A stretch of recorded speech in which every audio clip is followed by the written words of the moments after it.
Welcome to crack economics. मैं हूं करणदीप और आज का हमारा नया टॉपिक है डेप्रिसिएशन वर्सेस कैपिटल लॉस।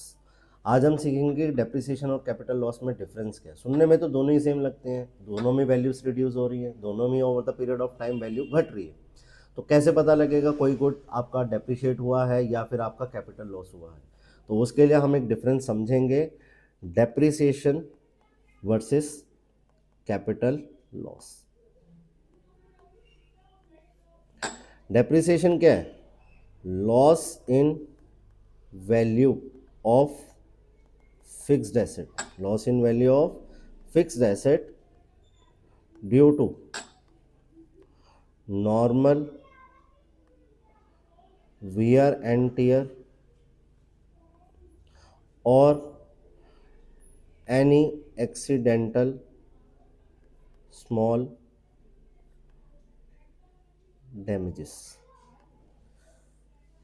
जबकि कैपिटल लॉस जो है वो भी loss in value of fixed asset है, इसमें भी फिक्स्ड एसेट की वैल्यू लॉस हो रही है, बट यहाँ रीज़न अलग होगा, due to any natural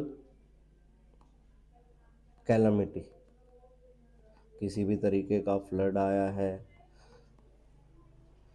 earthquake आया है,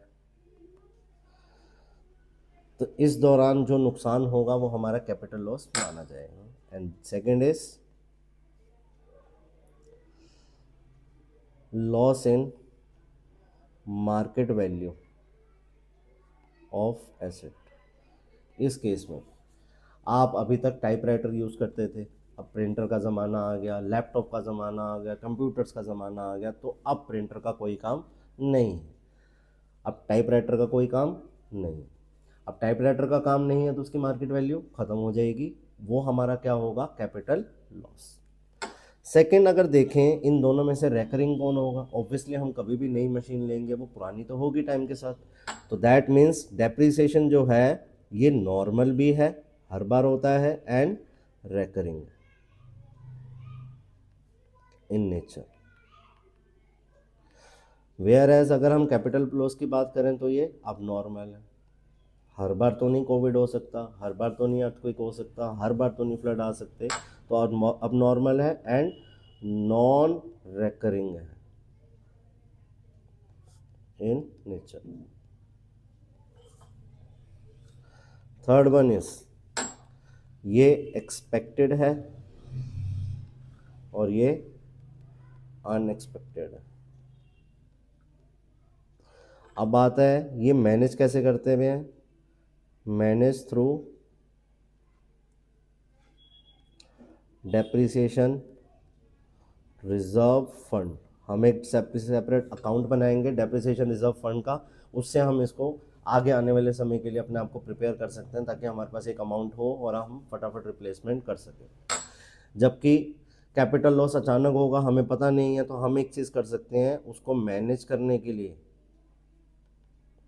इंश्योरेंस का यूज़ कर सकते हैं। अगर हम डेप्रिसिएशन की बात करें तो यहाँ प्रोडक्शन प्रोसेस क्या रुकेगा? नहीं, प्रोडक्शन प्रोसेस स्लो होगा, रुकेगा नहीं, जबकि कैपिटल लॉस में हमारा प्रोडक्शन प्रोसेस रुक जाएगा।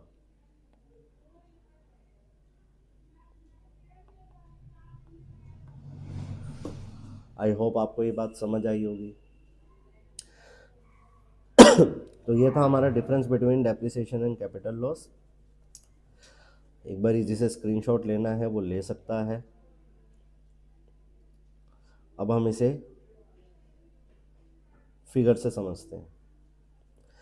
क्लासिफिकेशन: डेप्रिसिएशन ग्रेजुअल और expected decrease in value of fixed asset due to use, passage of time and obsolescence.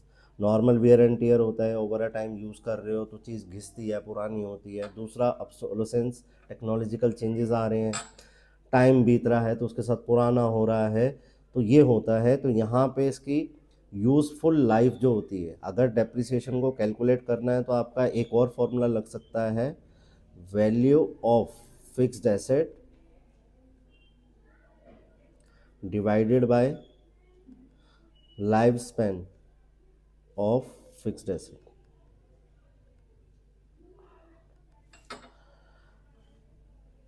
Capital loss की बात करें तो सडन है, अनएक्सपेक्टेड लॉस है of in the value of asset due to unforeseen events, जो हमें पता ही नहीं है और हो जाती हैं, और not related to normal use. Natural disaster आ गया कोई, एक्सीडेंटल डेथ, चोरी हो गई, नुकसान हो गया, एक्सीडेंट हो गया, नॉट एक्सीडेंटल डैमेज, एक्सीडेंट हो गया, चोरी हो गई, मार्केट क्रैश कर गई, मार्केट वैल्यू घट गई, तो ये सब रीजंस बन सकते हैं आपके कैपिटल लॉस के। इसके अंदर हमारा एक सिंपल लॉजिक है इसको याद करने का, डेप्रिसिएशन एक्सपेक्टेड एक्सपेंस है और कैपिटल लॉस आपका अनएक्सपेक्टेड फाइनेंशियल ब्लो है, जिसमें एकदम से आपकी फाइनेंशियल कंडीशन जो है वो प्रोडक्ट की कॉस्ट बोलें या प्रोडक्ट की वैल्यू बोलें वो एकदम से घट जाती है। तो ये था हमारा कॉन्सेप्ट आज का, डेप्रिसिएशन वर्सेस कैपिटल लॉस। मिलते हैं नेक्स्ट क्लास में, तब तक के लिए सब्सक्राइब करना ना भूलें।